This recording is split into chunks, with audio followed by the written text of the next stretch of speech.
के मेरे किसान भाइयों को मैं वादा करता हूं कि भारतीय जनता पार्टी की सरकार बनने के बाद पहली ही मीटिंग में पहला ही काम किसानों की कर्ज माफी का कर दिया जाएगा। और मैं खुद इस काम को करवा के रहूंगा। ये मेरी जिम्मेवारी मान लीजिए। सत श्री अकाल, नमस्ते, अस्सलाम वालेकुम दोस्तों। मैं हूं आपका दोस्त मनप्रीत। दोस्तों, हमारे देश की बोली बाली जनता ने बीजेपी के झूठे वादों को सच्चा समझकर उनको वोट दे दिया कि हो सकता है इनकी बातें सच्ची हों और हमारी गरीबी दूर हो जाए। लेकिन बीजेपी वालों ने एक अनपढ़ गंवार इंसान को हमारे देश का प्रधानमंत्री बना के हमारे सर पे बैठा दिया। और आज वो अनपढ़ गंवार इंसान जब चाहे आता है, अपनी मन की बात करता है, बिना कुछ सोचे समझे कोई भी फैसला सुनाता है, चाहे वो फैसला हमारी आम जनता के खिलाफ ही क्यों ना हो। और जिस किसी अंधभक्त को ये लग रहा है ना, शक है ना कि मैं प्रधानमंत्री को अनपढ़ क्यों बोल रहा हूं, तो कमेंट बॉक्स में एक वीडियो लिंक दिया हुआ है, वहां जाओ, उस वीडियो को देखो और अपने शक को दूर करो।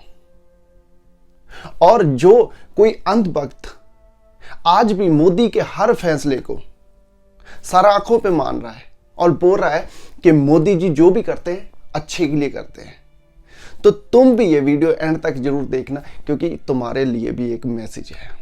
लेकिन उससे पहले मैं बात करूंगा जो हमारे देश के सारे किसान इस वक्त सड़कों पर उतरे हुए हैं बीजेपी के खिलाफ, मोदी के खिलाफ। जगह जगह पर, पंजाब, हरियाणा, मध्य प्रदेश, जगह जगह पर बीजेपी के खिलाफ नारे लग रहे हैं। आप सभी ने देखा ही होगा कि मन की बात में इस बार प्रधानमंत्री किसानों के लिए 3 बिल, ऐसे बिल लेके आए जिनको सुनकर हमारे देश का किसान सड़कों पर उतर आया, जो नहीं चाहता था कि ये बिल पास हो, लेकिन फिर भी हुए।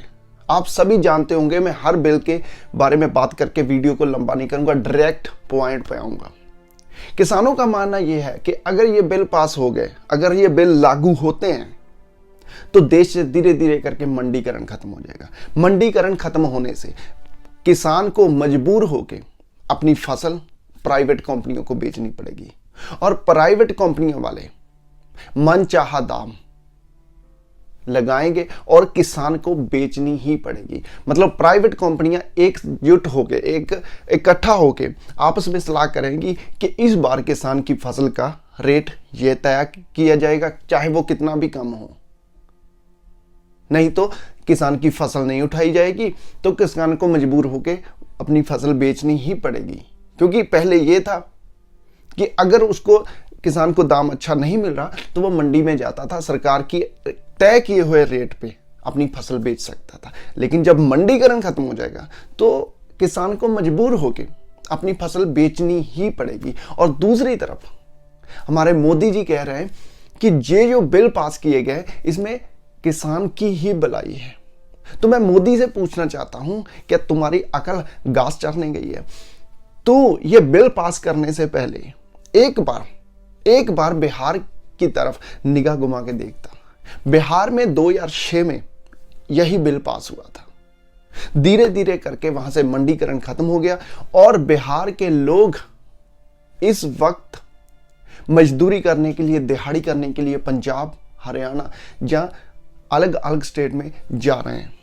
किसी के पास 5 एकड़, किसी के पास 10 एकड़ जमीन है, लेकिन उनको उनकी फसल का पूरा मूल्य नहीं मिल रहा। इसीलिए आज बिहार की हालत क्या है वो देखकर अगर तुम लोग इस बिल को पास करने का निर्णय लेते तो बात और होती। लेकिन आज जो हिंदुस्तान का, पंजाब का किसान है, हरियाणा का किसान है, जो उसने आवाज उठाई है कि धीरे धीरे अगर मंडीकरण खत्म हो गया तो जो छोटे किसान हैं जिनके पास सिर्फ 2, 4, 5 एकड़ जमीन है, वो धीरे धीरे बिल्कुल खत्म हो जाएंगे, क्योंकि उनकी फसलों का रेट पूरा नहीं मिलेगा, उनकी जमीनों का रेट गिर जाएगा। तो उनको भी ऐसे बिहार के लोगों की तरह मजदूरी, दिहाड़ी करने के लिए अलग स्टेट में जाना पड़ेगा। और इसी डर से किसान आज सड़कों पे उतरा है मोदी के खिलाफ, बीजेपी के खिलाफ, क्योंकि इन्होंने बिना सोचे समझे बिल पास कर दिए और ये बोल रहे हैं ना कि इसमें किसान का फायदा। इसमें किसान का कोई फायदा नहीं, इसमें प्राइवेट कंपनियों का फायदा है और प्राइवेट कंपनियां और मोदी एकजुट है। इनकी ये सारी सोची समझी चाल है किसान को मारने की आज।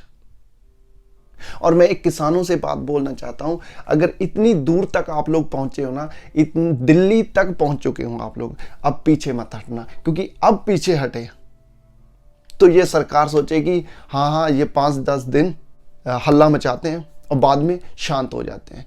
तो जब चाहे ये बीजेपी सरकार आप लोगों पर कोई भी फैसला थोप सकती है और आपको मानना ही पड़ेगा अगर आज पीछे हट गए तो।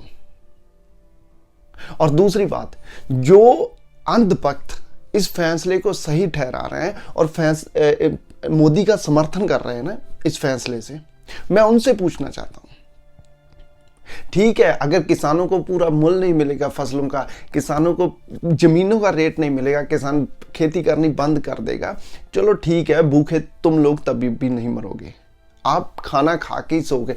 लेकिन अगर प्राइवेट कंपनियों वाले स्टॉक जमा करना शुरू कर देंगे और उस नमक, प्याज, जहां कोई भी वस्तु खाने लायक जो घर पे खाई जाती है, अगर उसकी कमी आनी शुरू होगी, जो चीज आज 50 रुपए में बिक रही है वो 100 में बिकेगी और या 100 में वो 200 में बिकेगी, तब तुम ही लोग चीखोगे, चिल्लाओगे कि सरकार ने महंगाई कर दी। लेकिन तब तक बहुत देर होगी। इसका असर सिर्फ किसानों पर नहीं है, इसका असर अंधभक्तों तुम लोगों पर भी पड़ेगा, लेकिन धीरे धीरे। गोबर भक्तों तुम लोगों पर भी इसका असर पड़ेगा, लेकिन धीरे धीरे। तो जितना हो सकता है किसानों के लिए उनके साथ खड़े हो, इस बिल को रद्द करवाने के लिए उनके साथ खड़े हो, वरना खामियाजा भुगतना पड़ेगा। पूरे देश को भुगत ही रहा है, जब से बीजेपी आई है भुगत ही रहा है। हो सके तो वीडियो को शेयर कर देना, लाइक कर देना। नेक्स्ट वीडियो के साथ जल्दी